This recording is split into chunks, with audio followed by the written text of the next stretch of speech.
आपको continue organic chemistry Facebook पर live करवा रहा हूँ। हमने फेसबुक पे टॉपिक स्टार्ट कर रखा है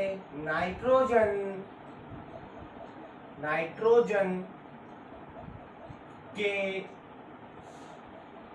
प्रतिस्थापी यौगिक। हमने जो टॉपिक स्टार्ट कर रखा है उसका नाम है नाइट्रोजन के प्रतिस्थापी यौगिक। इस टॉपिक को हमने कंटिन्यू स्टार्ट कर रखा है। हमने इस टॉपिक में सबसे पहले एमीन पढ़ा। क्या पढ़ा हमने? एमीन। इस टॉपिक में सबसे पहले हमने एमीन को पढ़ा। एमीन में हमने एमीन बनाने की विधियां, एमीन के रासायनिक गुण व एमीन के भौतिक गुणों के बारे में हमने अध्ययन किया। उसके बाद हमने पढ़ा डाई एजोनियम लवण। कल की क्लास में जो हमारा टॉपिक चल रहा था वो चल रहा था डाई एजोनियम लवण। लास्ट क्लास में हमने डाई एजोनियम लवण को प्रारंभ किया था। हमने कहा था डाई का मतलब होता है दो, एजो का मतलब एजो समूह, एजो यानी एन डबल बॉन्ड एन। इसमें एजो समूह पाया जाता है, इसलिए इसे डाई एजोनियम लवण कहते हैं। इसका सामान्य फॉर्मूला ArN+N या ArN2X होता है। डाई एजोनियम लवण का सामान्य फॉर्मूला ArN2X होता है। ये कल की लास्ट क्लास में हमने पढ़ा था। हमने लास्ट क्लास में डाई एजोनियम लवण के बारे में पढ़ा था कि इसका सामान्य फॉर्मूला ArN2X होता है। फिर हमने डाई एजोनियम लवण के भौतिक गुणों को पढ़ा।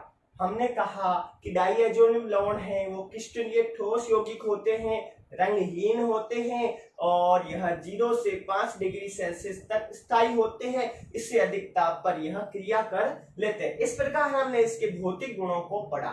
फिर हम इसके रासायनिक गुणों को पढ़ रहे थे। हम डाई एजोनियम लवण के रासायनिक गुणों को पढ़ रहे थे। हमने रासायनिक गुणों में डाई एजोनियम लवण में एजो समूह यानी N2 समूह के प्रतिस्थापन अभिक्रियाओं को पढ़ा था। हमने एजो समूह के प्रतिस्थापन अभिक्रियाओं को पढ़ा था। हमने एजो समूह के प्रतिस्थापन अभिक्रियाओं में बेंजोइलीकरण, एसिटिलीकरण, साइनाइड के साथ अभिक्रिया, आपके गटरमान अभिक्रिया, सैंडबेग अभिक्रिया, बाल्सीमान अभिक्रिया, इन अभिक्रियाओं को इसके रासायनिक गुणों में पढ़ा था। आज की क्लास में हम डाई एजोनियम लवण की अभिक्रिया पोटेशियम थायोल KSH से करेंगे। आज की क्लास में अगर डाई एजोनियम लवण की अभिक्रिया पोटेशियम थायोल से करें तो क्या होगा? KSH का नाम पोटेशियम थायोल। अगर डाई एजोनियम लवण की अभिक्रिया पोटेशियम थायोल के साथ करें तो अभिक्रिया में क्या होता है वो आज की क्लास में पढ़ेंगे। अगर हमने डाई एजोनियम लवण N2Cl लिया, अगर इसकी अभिक्रिया पोटेशियम थायोल का फॉर्मूला क्या होता है? KSH के साथ करवाई तो क्या हुआ? वेरी सिंपल रिएक्शन होगी। यहां से क्या हो जाएगा? KCl माइनस क्या हो जाएगा? KCl और गर्म करने पर माइनस क्या हो जाएगा? N2 या N2 गैस बाहर निकल जाएगी और इस बेंजीन वलय के साथ SH जुड़ जाएगा। इस बेंजीन वलय के साथ SH जुड़ जाएगा और बेंजिल थायोल का निर्माण होगा। बेंजिल थायोल या थायोबेंजीन, इसे क्या कह सकते हैं अपन? या थायोबेंजीन का निर्माण होता है। वापस समझना, बेंजीन डाइएजोनियम लवण की अभिक्रिया पोटेशियम थायोल के साथ करने पर KCl निकल जाएगा, तो माइनस क्या हो जाएगा KCl, और माइनस क्या हो जाएगा एजो समूह निष्कासित हो जाएगा। एजो समूह का मतलब N2 समूह, N double bond N, N double bond N समूह का निष्कासन हो जाएगा और थायोबेंजीन का निर्माण होगा। और अगर अगली रिएक्शन देखें हम तो अपन करेंगे C6H6 से अभिक्रिया, बेंजीन से अभिक्रिया, C6H6 यानी बेंजीन से अभिक्रिया। किससे अभिक्रिया? बेंजीन से। अगर हम डाइएजोनियम लवण की अभिक्रिया बेंजीन के साथ करें तो क्या होता है? डाइएजोनियम लवण अभी बनाया हमने, क्या होगा? डाइएजोनियम लवण का फॉर्मूला क्या होगा? N2Cl। इसकी अभिक्रिया बेंजीन के साथ करवाई तो क्या होगा? यहां से H आएगा। आपको बताइए यहां क्या होता है H, तो यहां से H आएगा और माइनस क्या हो जाएगा HCl। यह अभिक्रिया NaOH की उपस्थिति में संपन्न होती है। सोडियम हाइड्रोक्साइड की उपस्थिति में यह अभिक्रिया संपन्न होती है और इस अभिक्रिया में HCl माइनस क्या हो जाएगा HCl का निष्कासन होता है और माइनस N2 होता है। HCl का निष्कासन होता है और डाइएजो समूह बाहर निकल जाता है और दोनों बेंजीन वाले आपस में जुड़ जाती है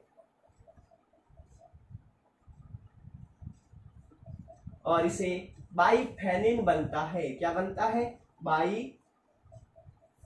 बाई का मतलब होता है दो और फेनिन वाले प्राप्त होती है। इस प्रकार हमने डाइएजोनियम लवण की अभिक्रिया पोटेशियम थायोल से की और बेंजीन से की। आगे हम डाइएजोनियम लवण की अभिक्रिया और पढ़ेंगे। 1 मिनट का समय दे रहा हूं, फटाफट इसका स्क्रीनशॉट खींचे या इसको नोटबुक में नोट करें और अगली अभिक्रिया हम देखते हैं।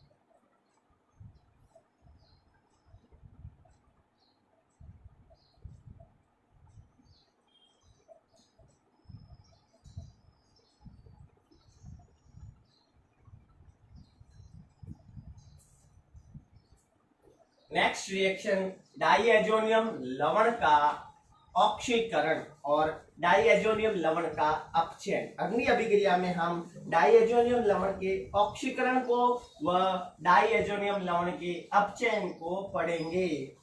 नेक्स्ट रिएक्शन होगी आपकी डाइएजोनियम लवण का ऑक्सीकरण व डाइएजोनियम लवण का अपचयन।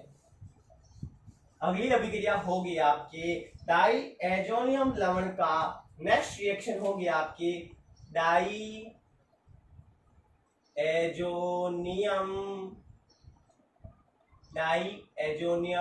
लवण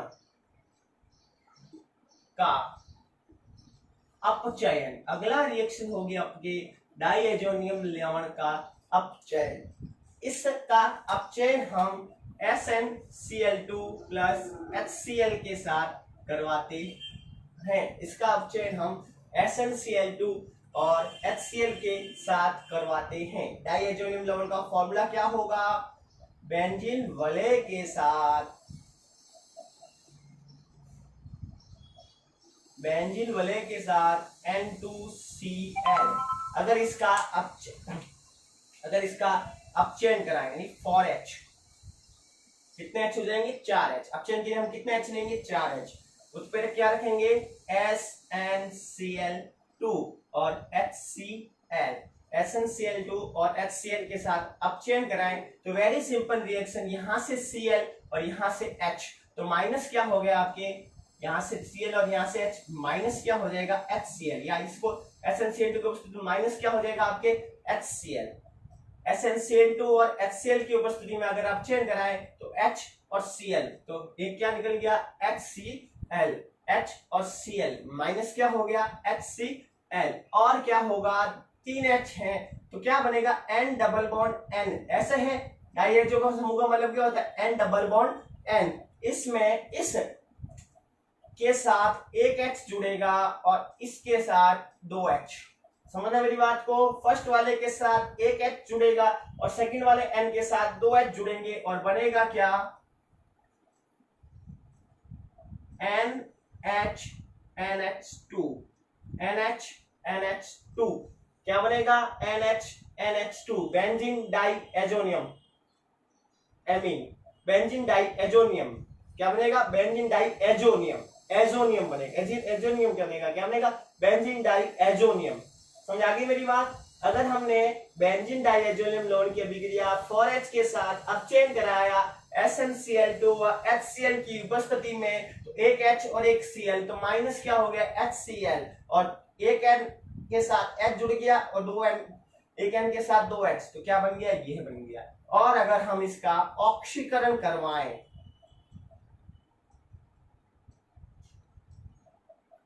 अगर हम इसका ऑक्सीकरण करवाएं, ऑक्सीकरण यानी अगर हमने बेंजीन डाई एजोनियम लवण की अभिक्रिया एथेनॉल के साथ करवाई, एथेनॉल का फॉर्मूला होता है CH3CH2OH, तो यह इसका ऑक्सीकरण कर देता है और इसका क्या हो जाता है अपचयन, और इसका क्या हो जाएगा ऑक्सीकरण, इसका तो होगा अपचयन और इसका क्या हो जाएगा ऑक्सीकरण। कैसे होगा ध्यान से देखना कि यहां क्या होगा Cl, यहां से Cl और यहां से H, तो Cl और H तो माइनस क्या हो जाएगा HCl, माइनस HCl, Cl और H तो माइनस क्या हो गया HCl और माइनस क्या हो जाएगा N2। समझ आ गया मेरी बात आपको कि यहां से Cl और यहां से H, ये वाला H ठीक है CH2 है ना, तो एक H यहां आ गया समझ लो CH, तो यहां से H और यहां से Cl तो क्या हो गया माइनस HCl माइनस N2, और ये वाला S इसके साथ जुड़ जाएगा और C6H5 से क्या बन जाएगा C6H6, यानी बेंजीन का निर्माण होगा C6H5। ये क्या है C6H5 है, C6H5 की जगह क्या बन जाएगा C6H6, ये वाला H इसके साथ जुड़ जाएगा। पीछे यहां क्या बचेगा ध्यान से देखना कि CH3CHO क्या बच गया आपके पीछे कि CH3CHO क्या बच गया CH3CHO, ये वाला H यहां चला गया HCl के रूप में, ये वाला H इसके साथ जुड़ गया तो क्या बन गई बेंजीन, और पीछे क्या बच गया CH3CHO, इसे क्या बोलते हैं एथेनेल या एथिल्डिहाइड, एथिल्डिहाइड या एथेनेल। समझ आ गई मेरी बात, एथेनेल बनता है या एसिटल्डिहाइड भी बोलते हैं। इस प्रकार हमने अगर बेंजीन डाइएजोनियम लवण का एथेनॉल के साथ ऑक्सीकरण करवाया तो एथेनॉल का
डायजोनिल लवण के अपचयन व ऑक्सीकरण के बाद हम पढ़ेंगे अगला next chemical character of diazonium लवण, यानी डायजोनियम लवण की नेक्स्ट रिएक्शन क्या होगी वो हम पढ़ेंगे। अगली reaction is important reaction, most reaction होगी क्या होगी, युग्मन अभिक्रिया। कौन सी अभिक्रिया? युग्मन अभिक्रिया। युग्मन का मतलब होता है जुड़ना, इसमें एजो समूह साथ रहेगा, एजो समूह साथ रहेगा, मतलब इसमें एजो समूह का निष्कासन नहीं होगा। अभी जितनी भी रिएक्शन हमने पढ़ी थी, गाटरमान अभिक्रिया, सैंडमैन अभिक्रिया, बाल्जीमान अभिक्रिया, एसिटिन क्लोराइड की अभिक्रिया, बेंजोइल क्लोराइड की अभिक्रिया, पोटेशियम थायोल के साथ अभिक्रिया, ऑक्सीकरण, अपचयन, बेंजीन के साथ अभिक्रिया, यह सभी अभिक्रियाएं एजो समूह के प्रतिस्थापन को दर्शाती है, यानी एजो समूह के निष्कासन को दर्शाती है। लेकिन अब जो अभिक्रियाएं होगी उन अभिक्रियाओं को युग्मन अभिक्रियाएं कहेंगे। इसमें एजो समूह साथ रहेगा, इसमें एजो समूह क्या रहेगा? साथ, और यह विशेष प्रकार के रंजक बनाएगा। क्या बनाएगा? रंजक बनाएगा, विशेष प्रकार के रंजक बनाएगा। रंजक का मतलब होता है रंग प्रदान करने वाला, रंग प्रदान करने वाला।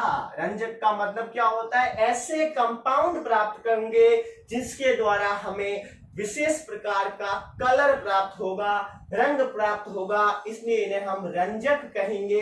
अब वे अभिक्रियाएं पढ़ेंगे जिसमें एजो समूह साथ में रहेगा और कंपाउंड में रंजक बनेगा, जिसके द्वारा विशेष प्रकार का रंग प्रदान किया जाएगा। अगर हम बेंजीन डाइएजोनियम लवण की अभिक्रिया एमीन के साथ या एलेनिन के साथ करें तो क्या होगा? एलेनिन के साथ अभिक्रिया, किसके साथ अभिक्रिया? एलेनिन के साथ अभिक्रिया। एलेनिन का फॉर्मूला क्या होता है? C6H5NH2। एलेनिन के साथ अभिक्रिया, C6H5NH2 के साथ अभिक्रिया। हमने N2Cl। बेंजीन डाइएजोनियम लवण की अभिक्रिया benzene diazonium chloride, benzene diazonium chloride की अभिक्रिया एनेलिन के साथ करवाई तो क्या होगा? एनेलिन का फॉर्मूला क्या होता है? बेंजीन के साथ NH2। अगर इसके साथ हमने अभिक्रिया करवाई तो क्या होगा? बोर्ड पे देखना, विशेष प्रकार की रिएक्शन होती है या इसमें विशेष प्रकार का कलर प्राप्त होता है। यहां से आपको क्या होता है? H, क्या होता है? H। तो क्या हो जाएगा? माइनस क्या होगा? HCl। तो माइनस क्या हो जाएगा? HCl, और ये पूरा का समूह जुड़ जाएगा। इसमें एजो समूह का निष्कासन नहीं होगा। मोस्ट बात है कि इसमें एजो समूह का निष्कासन नहीं होगा और ये पूरा का पूरा कंपाउंड साथ में रहेगा, N डबल बॉन्ड N।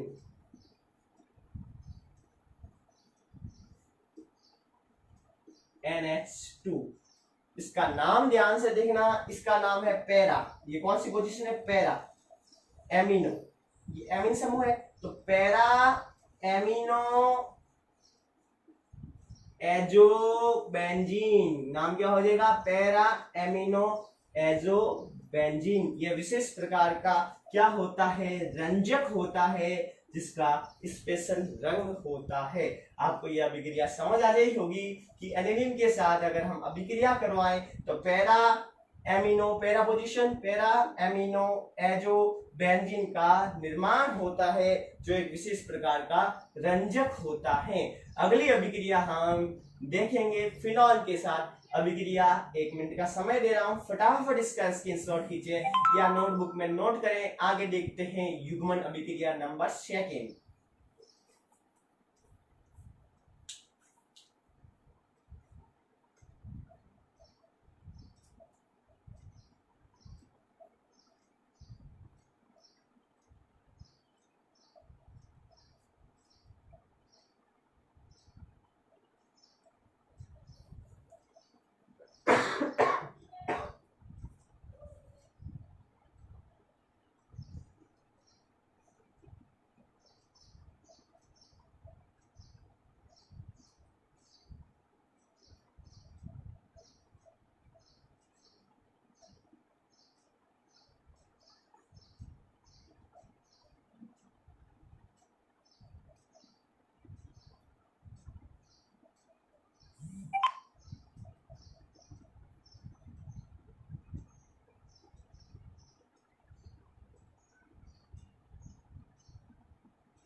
युग्मन अभिक्रियाओं को हम पढ़ रहे थे। युग्मन अभिक्रिया का मतलब होता है जोड़ना।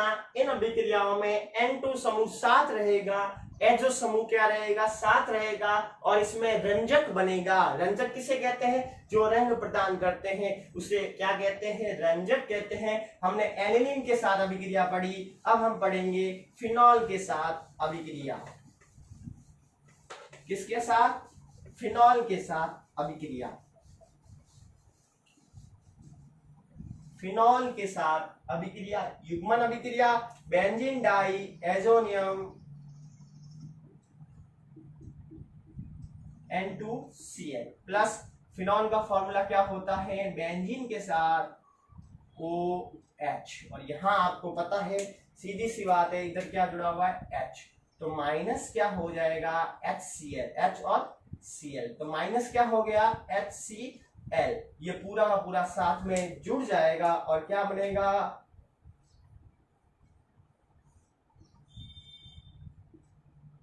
N डबल बॉन्ड N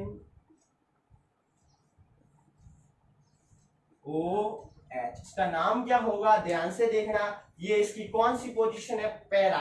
इसे क्या बोलते हैं? OH को हाइड्रोक्सी, पैरा हाइड्रोक्सी एजो।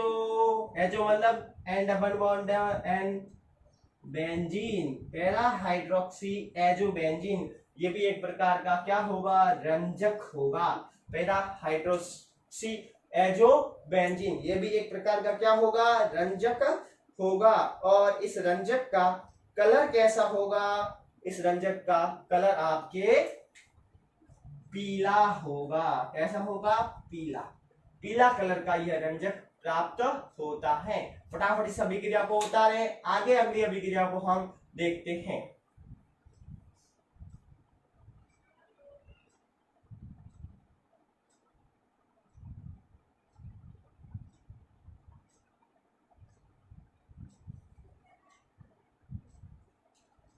युग्मन अभिक्रिया पढ़ रहे थे, इसमें एजो समूह साथ रहेगा, रंजक बनेगा। रंजक उसे कहते हैं जो रंग प्रदान करे। हमने सबसे पहले एनिलीन के साथ अभिक्रिया कराई, अब हमने फिनॉल के साथ अभिक्रिया कराई, आगे हम अभिक्रिया कराएंगे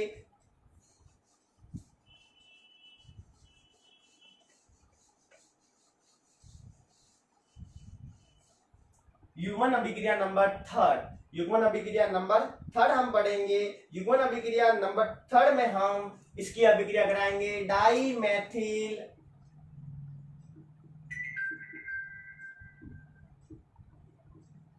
एनिलीन से अभिक्रिया। किससे अभिक्रिया? डाई मैथिल एनिलीन से अभिक्रिया। किसकी अभिक्रिया?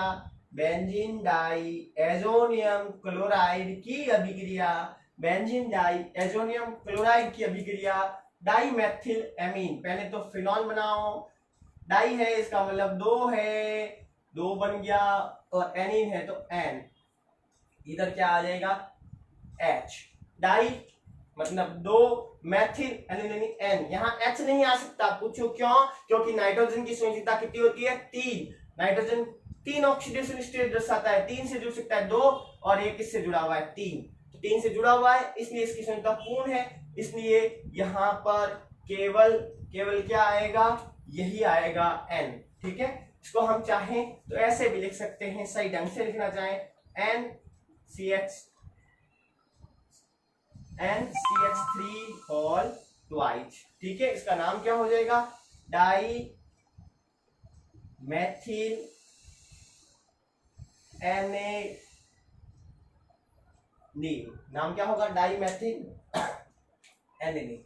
अभिक्रिया करवाई तो आप ध्यान से देखना, अभिक्रिया रिएक्शन में क्या होगा? युग्मन अभिक्रिया होगी। युग्मन अभिक्रिया में रंजक बनेगा। कैसे बनेगा? यहां से क्या हो जाएगा? HCl, तो माइनस क्या हो जाएगा? HCl। इस अभिक्रिया में एजो समूह साथ में रहेगा। मोस्ट अभिक्रिया है ये, बोर्ड एग्जाम में पूछी जाती हैं। N double bond N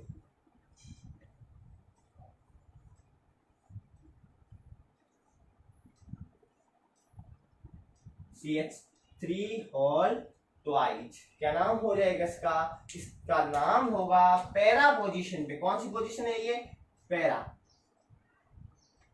position कौन सी हो गई है, पैरा पोजीशन पे, पैरा पोजीशन कौन सी हो गई, पैरा। पैरा पोजीशन पे क्या जुड़ा, para di methyl azo anil azobenzene, azobenzene, para di methyl aniline azobenzene. इसका रंग मक्खन जैसा, मक्खन जैसा पीला होता है, मक्खन जैसा पीला होगा। इसका रंग कैसा होगा, मक्खन जैसा पीला होता है, मतलब ये मक्खन के समान, मक्खन होता है ना वैसे हल्का पीला रंग का यह रंजक होगा, मक्खन जैसा हल्का पीला रंग का यह रंजक होगा। युग्मन अभिक्रिया कहलाती है। लास्ट अभिक्रिया है बीटा नेफ्थेनॉल के साथ अभिक्रिया। फटाफट इसको उतारो, फिर लास्ट अभिक्रिया देखते हैं। लास्ट युग्मन अभिक्रिया बीटा नेफ्थेनॉल के साथ अभिक्रिया।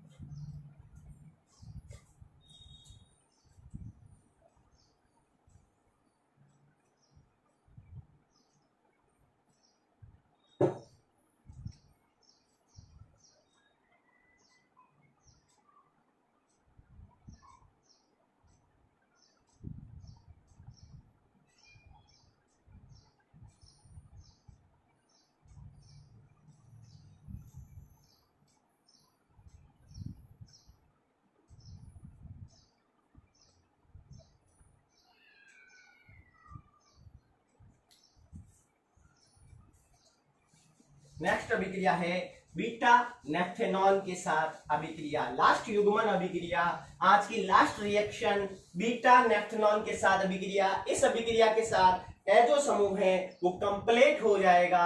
अगली अभिक्रिया होगी बीटा नेफ्थेनॉल, बीटा नेफ्थेनॉल के साथ अभिक्रिया। मोस्ट रिएक्शन है, important reaction, most reaction beta naphthol के साथ। सबसे पहले आपको पता होना चाहिए बीटा नेफ्थेनॉल क्या है। बेंजीन वाले के दो अणु में इस पोजीशन पे OH जुड़ा हो तो इसे क्या बोलते हैं, बीटा नेफ्थेनॉल, बीटा नेफ्थेनॉल। अगर हमने बेंजीन डाइएजोनियम लवण की अभिक्रिया बीटा नेफ्थेनॉल के साथ की, इसका यहां से क्या आएगा, H। वेरी सिंपल रिएक्शन होगी और ये निकल जाएगा क्या, HCl, और पूरा का पूरा एजो समूह साथ में जुड़ जाएगा, N डबल बॉन्ड N।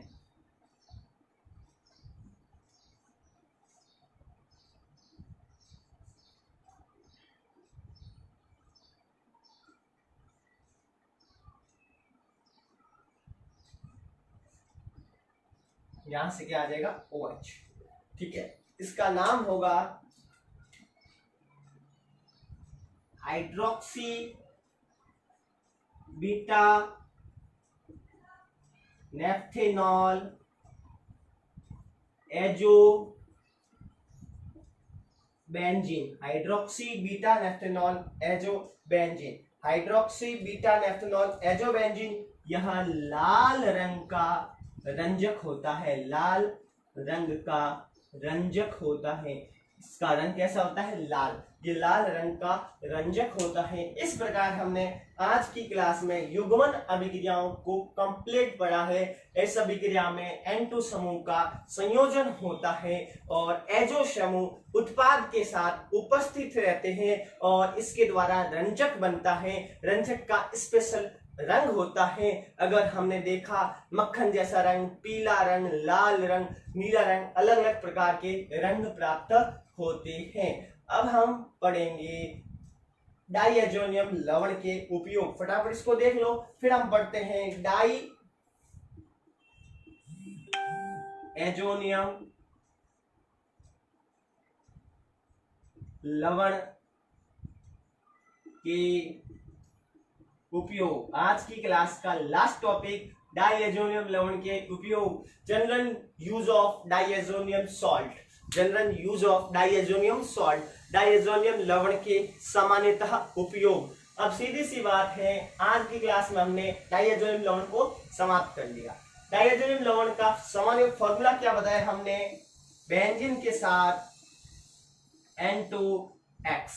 तो डाइएज़ोनियम लवण द्वारा ऐसी अभिक्रियाएं करवाई जाती है जिन अभिक्रियाओं में बेंजीन वलय पर सीधे हेलोजन का ट्रांसफर नहीं किया जा सकता। मतलब बहुत सारी ऐसी रिएक्शन होती है जिस रिएक्शन में एरोमेटिक यौगिक सीधे हेलोजन पर नहीं जुड़ सकता।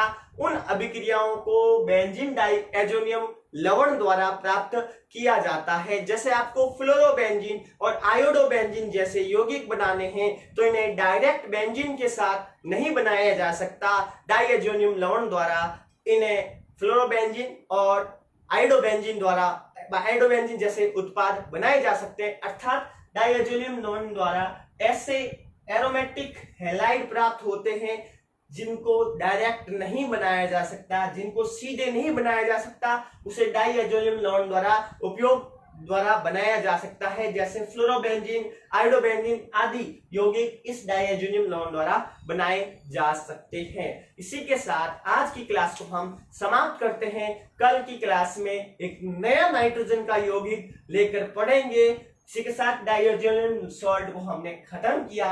नया टॉपिक कल की क्लास में